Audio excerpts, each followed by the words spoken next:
আমার বড় ভাই সাকিব ভাইয়ের সাম্রাজ্যে প্রিয়তমার পরে যারা ছবি রিলিজ করেছে এই পর্যন্ত আপনারা মালিক চালাচ্ছেন দেখেন, বিদ্যুৎ বিলটাও কিন্তু উঠবে না, দর্শক টিকিট পায় না।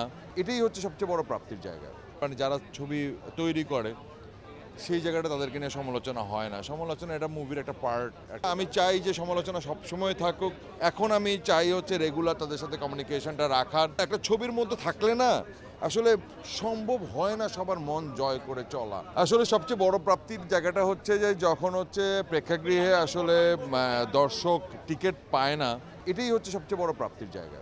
এবং সেই জায়গা থেকে সনি সিনেমা হলের যাও শুনলাম এক ভাইয়ের মাধ্যমে, এবং উনিও যে জিনিসটা বললেন যে সনি সিনেমা হলের জায়গা থেকে হচ্ছে টিকিট পাওয়া যাচ্ছে না। আগামীকালকেও মোটামুটি বেশ টিকিট মোটামুটি সোল্ড আউটের জায়গা। সেটা আমার কাছে খুবই পজিটিভ এবং মানুষ এটাকে এইভাবে করে গ্রহণ করছে, খুবই ভালো লাগার। সমালোচনা তো সমালোচনাই, এটা আমার কাছে মনে হয় না যে এমন কোনো মানুষ নেই বা যারা ছবি তৈরি করে সেই জায়গাটা তাদেরকে নিয়ে সমালোচনা হয় না। সমালোচনা এটা মুভির একটা পার্ট। একটা এটা পৃথিবীব্যাপী যত ছবি রিলিজ হয় একটা সমালোচকের পার্ট থাকে। তো মালিকটাও হচ্ছে যে সমালোচনা হচ্ছে, তবে এটা নিঃসন্দেহে প্রাপ্তির যেই জায়গা থেকে আসলে ছবিটা বের করে নিয়ে আসা হয়েছে সেটা নিঃসন্দেহে আল্লাহর কাছে হাজার হাজার শুকরিয়া, কোটি কোটি শুকরিয়া যে ছবিটা রিলিজ হয়েছে এবং দর্শক সেটা গ্রহণ করছে।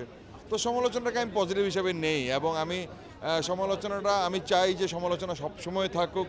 এই সমালোচনাটা থাকলে বরঞ্চ পরবর্তীতে নিজের আরেকটু ঠিক হওয়া, একটু সাবধান হওয়া, একটু বোঝা যে এরপরের স্টেপটা আমাকে কি দিতে হবে, যা কে সমালোচনা করছে হয়তোবা সেই মানুষগুলোকে অ্যাভয়েড করা, অথবা দেখা গেছে সেই মানুষগুলোর সাথে সম্পর্কটা আরও বিল্ড আপের চেষ্টা করা যে তারা আমার সমালোচনা করছে।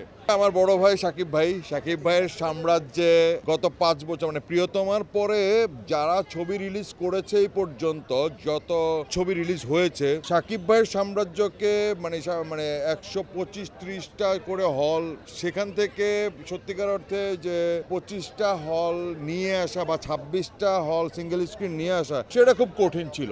আল্লাহর কাছে হাজার শুকরিয়া যে হলগুলো আমাদের উপর বিশ্বাসটা রেখেছে। হলগুলো যখন নিয়েছে, এমনও হল আছে তাদেরকে বলা হয়েছে যে আপনারা মালিক চালাচ্ছেন দেখেন, বিদ্যুৎ বিলটাও কিন্তু উঠবে না, এমন কথাও বলা হয়েছে। হল মালিকরা বা হলের পেজ থেকে যখন আমি দেখি, কি বলছিলেন না বিদ্যুৎ বিল উঠবে না, এখন তো স্টাফের বেতন দিয়ে দিছি। এই যে একটা হলের জায়গাতে হলের মালিক যখন এই কথাটা একটা শক্তি নিয়ে বলে ফেলে, এর থেকে বড় আর চাওয়া পাওয়ার কিছু নাই।